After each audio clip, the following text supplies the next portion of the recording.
Hello সবাইকে। তো সবাই জানো আমাদের ঘরে অনেক গেস্ট আসবে, যার জন্য দুপুরের খাবারের মেনুতে কি কি আছে সেটা তোমাদের সঙ্গে শেয়ার করব।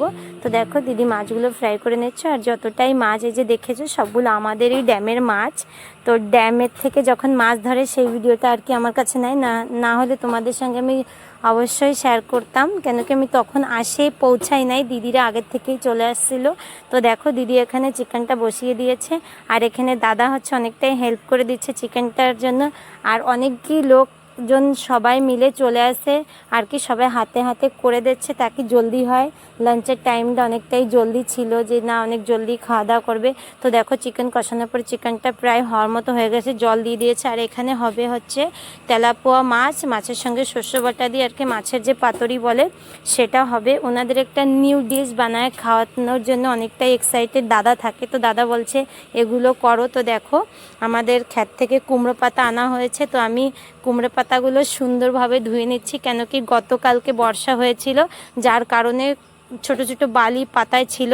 তো দেখো এখানে বাটা মাছও ফ্রাই হয়ে গেছে, এগুলো আর কি বাটা মাছও খাবে। তো এখানে বড় মাছগুলো ফ্রাই হয়ে গেছে, তো বড় মাছের ঝোল হবে। এখানে বড় মাছের ঝোল, মাছ ভাজা। তো দিদি এখানে বড় মাছের ঝোলটা বসিয়ে দিয়েছে, আর কুমড়ো পাতাগুলি ভালোভাবে সুন্দরভাবে সাফ করে ধুয়ে নিলাম।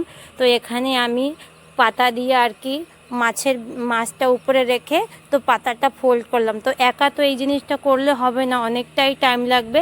তো আমরা তিনজন মিলে বসে পড়লাম, এটা আবার সুতো দিয়ে পেঁচাতে হবে, অনেকটাই কষ্টর কাম এটা আর কি। তো জলদি জলদি করার জন্য তিনজনই বসে পড়লাম এটা করার জন্য।